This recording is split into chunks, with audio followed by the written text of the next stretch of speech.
Okay, तो आज rotating balancing करने देखा जाए कि इसमें किस तरह का बैलेंसिंग हो सकता है। क्योंकि रोटेटिंग का तो ये पता चलेगा कि हम एक काउंटर मास ऐड करते हैं, और वो भी मास और उसके रेडियल पे डिपेंड करता है कितना हम मास और कितना रेडियल ऐड करें। अब है कि रेसिप्रोकेटिंग अगर कोई चीज़ रोटेट कर रहा है तो क्या उसमें हमारा वाइब्रेशंस होता है, क्या उसमें भी अनबैलेंस फोर्स पैदा होता है, क्या हर इंजन जब इंजन चलता है तो वाइब्रेट क्यों करता है, स्मूथली रीडिंग क्यों नहीं करता है। तो ये शुरुआती जो टर्म सिखाए थे जब हम फ्लाईव्हील समझा रहे थे, तो thrust on the crank shaft का एक डेरिवेशन निकाले थे। तो जैसे कि ये हमारा एक पिस्टन हो गया। Okay, this is a frame. Frame का मतलब बोल सकते हो सिलेंडर बोल सकते हो। It is a cylinder. एक बियरिंग लगा हुआ यहाँ पे होगा, और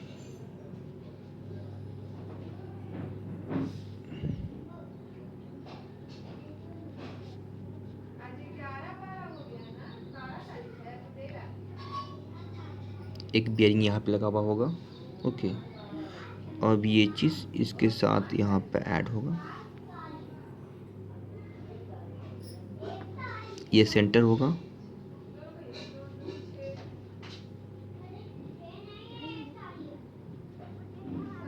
ये एक लेआउट बना दिएगा जिससे ये रोटेट कर रहा है। तो ये क्रैंक रेडियस हो गया, ये क्रैंक कनेक्टिंग रॉड एल, ये जो पहले बहुत ऑलरेडी माना गया था। इसी के हम आगे इस लाइन को ड्रॉ कर दिए, ये कनेक्टिंग रॉड के साथ हो गया। तो जो टोटल फोर्स का बैलेंस करते थे यहाँ पे एफ लगाते थे। Okay, force on the piston, the inertia force, इसका मैग्नीट्यूड क्या होता था जो ऑलरेडी हम बता चुके हैं। The force equal to M R omega square into cos theta plus cos 2 theta by N. Okay, तो इसका थोड़ा थोड़ा वीडियो थोड़ा लंबा बनाएंगे हम, क्योंकि इससे क्लियर हो जाए क्या कि वाइब्रेटिंग क्यों करता है इंजन है। तो ये तो हो गया इनर्शिया फोर्स, क्योंकि यहाँ पे ये एस एच एम, यहाँ का हम सेंटर मान लेते हैं कि ये हमारा बॉडी एस एच एम करता है, जो हम ऑलरेडी प्रूव किए थे कि ये S H M motions about mean position ये रोटेट करता है। ओके, और ये एंगल हम मान लिए बीटा। ओके, ये थीटा जब हम फ्लाईव्हील डिस्कस किए थे उसका वीडियो लेक्चर है। ओके, उसी को तो रिपीट कर रहे हैं हल्का सा, क्योंकि ये फ्लाईव्हील के जो लेक्चर था उसमें ये चीज़ प्रूफ किए थे हम। ओके, और यहाँ पे जो क्रैंक में जो टॉर्क लगता था वो प्रूफ किए थे। अब आगे जो डिस्कशन हम करेंगे कि इसमें किस तरह फोर्स कहाँ कहाँ कैसे कैसे कौन कौन जगह पे लगता है, वो चीज़ देखने वाले हैं। तो ये मेरा बियरिंग पार्ट हो गया। ओके, जिसमें मैं ये बॉट ये रोटेट कर सकता मेरा है। नाउ, तो सबसे पहला फोर्स ये जो हम लोग लिख सकते हैं कि पहला जो केस का फोर्स है, वो पहला जो फोर्स होगा वो होगा फोर्स अलोंग कनेक्टिंग रड। और ये भी जो एन आर और एल और आर का जो रेशियो था वो हम लोग क्या लेते थे, यहाँ पे जो एन है, एन का मतलब हो गया the ratio of L by R. ये कांस्टेंट पैरामीटर्स लेके हम लोग डिज़ाइन करते थे ताकि यहाँ पे एस एच एम हमको मोशन मिल सके। तो पहला फोर्स क्या होगा मेरा एलोंग, अगर सपोज ये हो गया, हम लोग इसको एफ सी मान लिए एलोंग दी कनेक्टिंग रड, क्योंकि ये फोर्स इधर है तो इधर कितना फोर्स लग सकता है, इस रड पे कितना फोर्स ट्रांसफर हो सकता है। तो एनीबॉडी कैसे होगा, तो कॉस बीटा ये बेस हो गया। ओके, ये हाइपो हो गया, बेस का वैल्यू दिया हुआ है एफ, हाइपो कहाँ पे कैसे निकलेगा, cos beta base F by F C. तो now F C is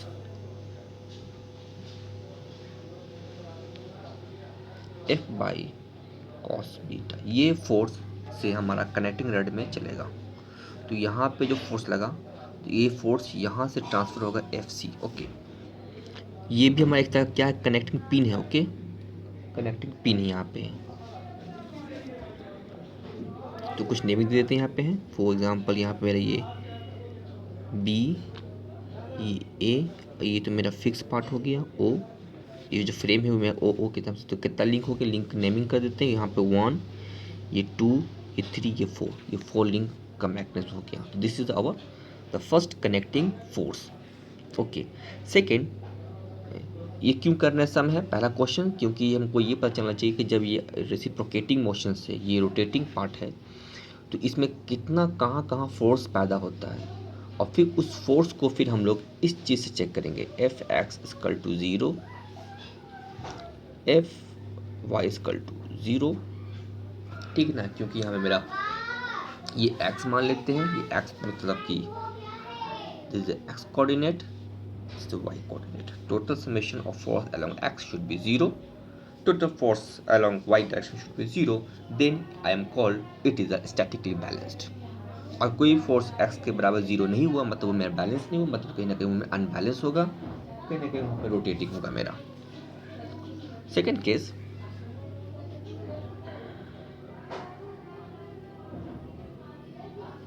force on the sides of cylinder। ये तो मेरा सिलेंडर हुआ, ये पिस्टन हुआ, जब ये रोटेट करेगा तो इसके ऊपर कितना फोर्स लगाएगा। तो ये जब हमारा रोटेशन हुआ F, तो ये हमारा F लगा, तो ये इसके ऊपर कितना लग सकता है, इस सिलेंडर के जो सिलेंडर का जो फ्रेम है उसके ऊपर कैसे लगेगा। तो क्योंकि यहाँ पे देखो यहाँ पे परपेंडिकुलर हो गया तो मतलब साइन, तो जब इजी करेंगे हम लोग साइन, तो ये बेस पता है मुझे है, ओके ये मुझे पता है, ये निकालना है। तो how can we calculate, simply easy, tan beta, क्योंकि बेस पता है, परपेंडिकुलर निकालना है, तो tan beta equal to this is F and assume this is F N. यहाँ पे हम लोग मान लेते हैं एफ एन जो परपेंडिकुलर हो गया। जैसे इसके लिए हम एक अलग से फिगर, इस फिगर को गंदा नहीं करना चाह रहे हैं। तो ये हो गया मेरा पिस्टन, ओके ये फ्रेम फिक्स, तो ये दिस, और ये हो गया मेरा एफ, ये बीटा, तो ये हो गया मेरा एफ एन। शायद निकाल दी, यहाँ पे एफ हो गया, तो मेरा ये कितना निकलेगा, तो tan beta F N by F, okay then now तो F N equal to F tan beta,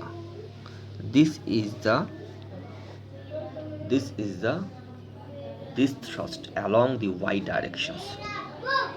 तो इसके ऊपर जो थ्रस्ट पैदा हुआ वो हुआ एफ एन। तो हम लोग अगर जब भी हम बनाएंगे free body diagram of each component, तो इस कंपोनेंट का फ्री बॉडी कैसे बनेगा, इसका बनेगा मेरा इस तरह से, this is the piston, okay, the sometimes is called the rotating reciprocating mass element, okay। तो first force, this is called FC along this directions, then inertia force, then the normal force on this thrust, okay। तो ये मेरा, अब अगर हम इसको देखेंगे तो क्या ये मैं बैलेंस्ड है कि नहीं बैलेंस्ड है, तो समेशन एक्स करेंगे और समेशन एक्स वाई करेंगे। अगर ये बैलेंस हुआ तो ठीक है, नहीं तो फिर मेरी ये अनबैलेंस हो जाएगा, ओके। तो हर हमको एलिमेंट देखना पड़ेगा कि मैं बैलेंस्ड है कि नहीं बैलेंस्ड है, ओके। तो ना, तो तुमको इसी में दिखा देते हैं, जैसे मान लो कि यहाँ पे एफ वाई कर रहा है, तो ई एफ सी का दो कंपोनेंट निकलेगा, ठीक है। तो मेरा ये चीज़ ये इसको बैलेंस किया, लेकिन देखो दोनों का दोनों मेरा वाई अलोंग की तरफ हुआ, ये दोनों का दोनों इधर वाई अलोंग की तरफ हुआ, ठीक है ना। बस समेशन करके चेक कर लेना है कि मैं बैलेंस है कि नहीं है। तो no it is the forces. तो अभी हम सबसे पहले फोर्स को कैलकुलेट कर रहे हैं, उसके बाद फिर हम लोग जो टाइप होगा वो चीज़ देखेंगे, ओके। उसके बाद ये दो फोर्स हम कैलकुलेट नहीं किए थे, फिर तुमको कैलकुलेट कर दिखाया था फ्लाईव्हील के इसमें, तो तीसरा नंबर हम लोग ऑलरेडी कैलकुलेट कर चुके हैं हम लोग हो गए। तो ये हो गया मेरा क्रैंक,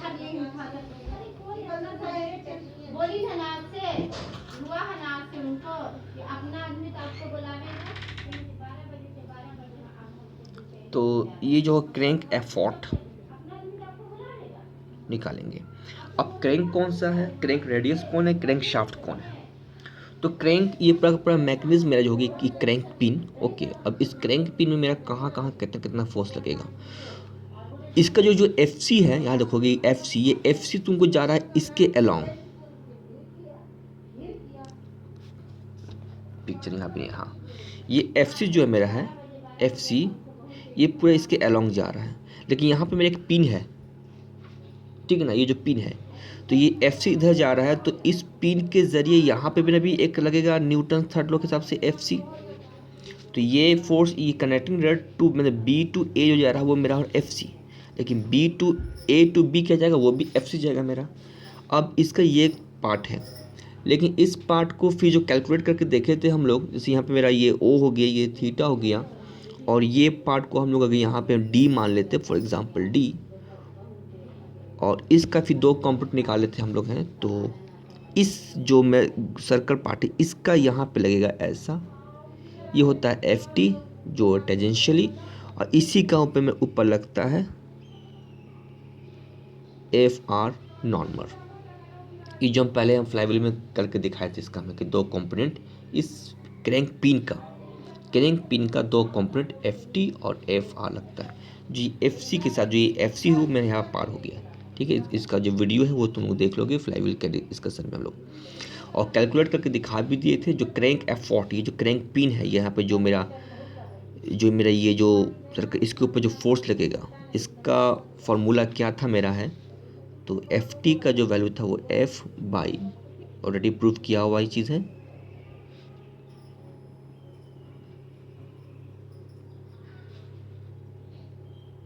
प्लस बीटा, क्योंकि ये जो एंगल होगा, ये एंगल वो थीटा प्लस बीटा के बराबर, यहाँ पे थीटा है, ये ट्रायंगल हुआ थीटा बीटा, यहाँ पे थीटा प्लस बीटा के बराबर ये एंगल बनेगा। तो यहाँ पे इस चीज़ को हम लोग बस ये ऑलरेडी हम यहाँ पे देखा, जो इस पिन पे दो फोर्स लगेगा, एक टेंजेंशियल एक normal. Okay, now last is the fourth number, तो यहाँ पे लिख देते हैं एफ टी जो क्रैंक एफॉर्ट लगेगा। ओके, क्योंकि ये जो एफ आर है ये इसके अबाउट, तो मेरा जो मोमेंट है टॉर्क है वो इसके अबाउट मेरा जीरो हो जाएगा, लेकिन ये क्या करेगा, ये एफ टी इंटू आर करके इसको रोटेट करने की कोशिश करेगा, इसको बोलते हैं turning moment on crank shaft. Okay, तो एफ टी जो भी निकल गया cos beta,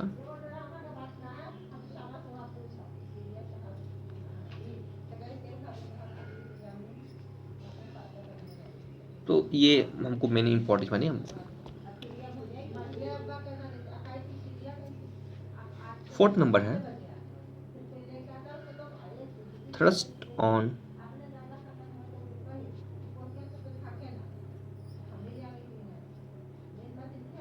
bearings, thrust on the bearings. अब जो बियरिंग है, बियरिंग मतलब जो चीज़ रोटेट कर रहा है मेरा है, रोटेट का मतलब क्या, जैसे रोटेट ये भी कर रहा है, बियरिंग जो जो जो सपोर्ट करता है मेरा है, तो यहाँ पे जो बियरिंग हो सकता है कॉर्नर बियरिंग्स। ओके, तो जो बियरिंग पार्ट लगा हुआ है जो इसको रोटेट करने में मेरा हेल्प कर रहा है, ओके बियरिंग, तो उसमें मेरा कितना थ्रस्ट लग सकता है उसको देखते हैं हम लोग हैं। तो now the component of FC along the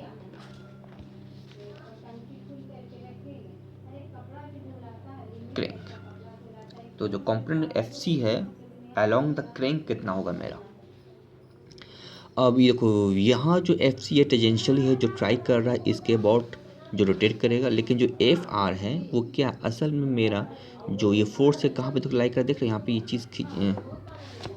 cheese FR ये कहाँ पे लगा रहा फोर्स है, सीधे मिलाओगे तो देखोगे कि ये बियरिंग में फोर्स लगा रहा है, तो ये बियरिंग पर थ्रस्ट लगा, thrust on the bearings. Okay, तो इसका मैंने क्या निकल जाएगा, तो simply FR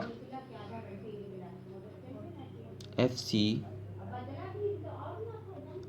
cos theta plus beta, देखोगे यहाँ पे FC है ना, FC हो गया, इसका एंगल हो गया थीटा प्लस बीटा, इसका दो ठो निकाल लिए कंपोनेंट हम लोग हैं, ठीक है ना, तो देखिए इस तरह से निकाले हम लोग कंपोनेंट, ठीक है ना, तो ये कंपोनेंट निकल गया, एफ सी पता था, ये एंगल पता था, तो ये निकल गया एफ टी के बराबर और ये निकल गया एफ आर के बराबर, ये component this one.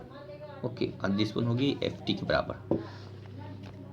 This is our thrust. ये में बियरिंग में भी हमारा थ्रस्ट पैदा हो रहा है। इसका मैग्नीट्यूड हो गया, एफ सी को चेंज कर दिए हम लोग हैं, ये जो एफ सी इसको चेंज कर दिए इस टर्म में, तो F into cos beta cos theta plus beta. Okay, ये था थ्रस्ट। नेक्स्ट वीडियो में हम इसको फिर हम एक्सप्लेन करेंगे कहाँ कहाँ ये यूज़ होगा और कैसे इसको बैलेंस करेंगे।